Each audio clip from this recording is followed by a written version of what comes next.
Voilà. Alors je vais vous montrer maintenant la partie, on va dire, peut-être la plus intéressante de l'utilisation du coin. C'est la pâte de fruits de coin. La pâte de fruits de coin se fait à peu près pareil que la confiture de coin. Donc je vais vous montrer la pâte de fruits et je vous montrer à côté comment on fait en même temps la confiture de coin.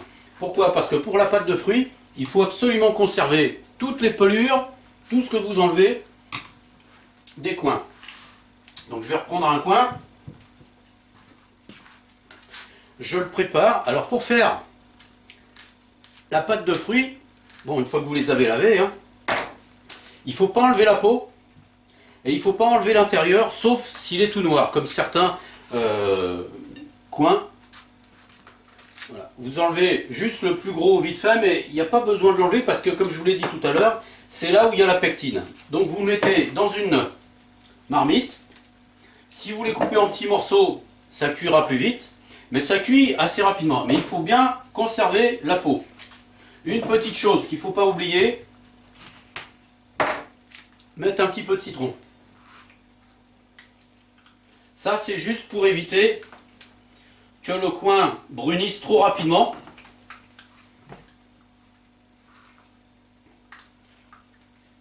Ça n'aurait pas tellement de conséquences à part sur la couleur. Voilà. Donc je prends mes coins, je les coupe avec la peau.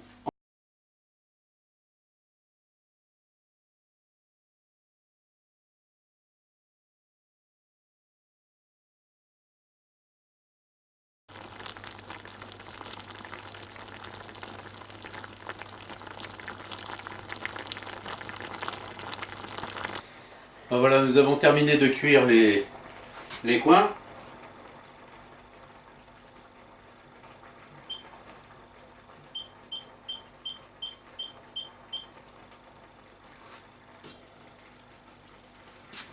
Ce qu'on va faire, on prend un récipient, un moulin à légumes, et je vais d'abord verser l'ensemble à l'intérieur.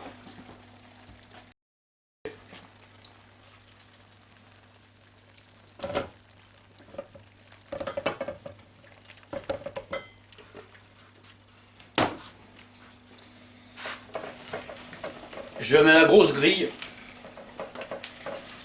et voilà, je le passe au moulin à légumes.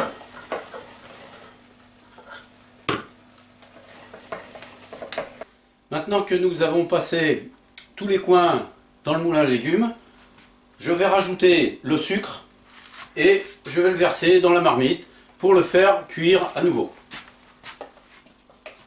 Alors la quantité de sucre qu'il faut mettre, c'est à peu près le même poids que la quantité de coin que vous aurez passé dans le moulin à légumes. Donc je verse mes sucres. C'est la quantité de sucre et la quantité de pectine qui vont s'associer par la chaleur et qui formeront ce gel qui deviendra ensuite la pâte de fruits.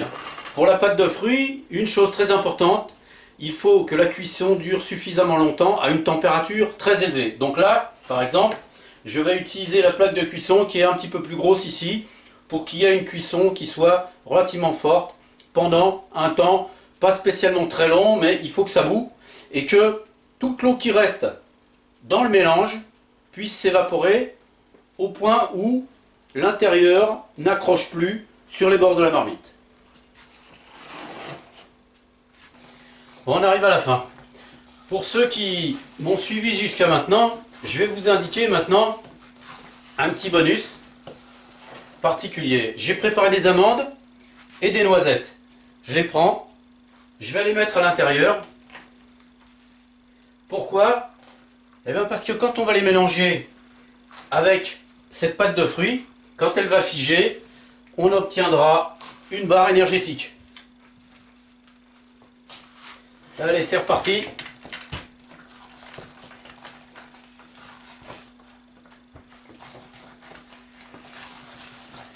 Bien mélanger. Tourner avec une spatule en bois évidemment.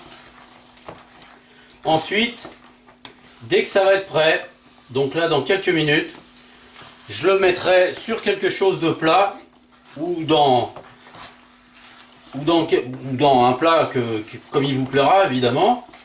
Une partie qui permettra de faire des pâtes de fruits sous forme de barre énergétique. Et l'autre partie, vous pourrez la mettre dans un bocal. Ça vous servira de confiture pour le matin ou pour l'après-midi. Eh ben, on est arrivé à peu près à la fin de ce qu'on voulait faire. Nous avons fait des coins à l'eau de vie, une confiture, donc là c'est ce que j'ai conservé des casseroles, et ici j'ai étalé la pâte de fruits de coin dans laquelle j'ai mis des noisettes et des amandes. Quand elle sera froide, je pourrai la couper en petits morceaux et je la consommerai comme j'aurai envie.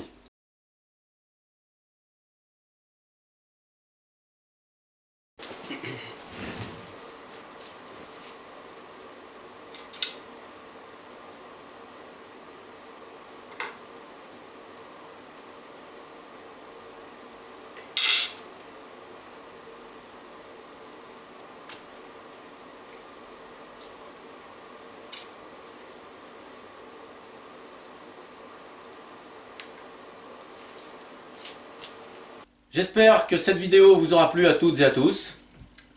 Je vous montrerai encore d'autres choses dans d'autres vidéos. En attendant, je vous dis à toutes et à tous bon appétit et à bientôt dans une prochaine vidéo.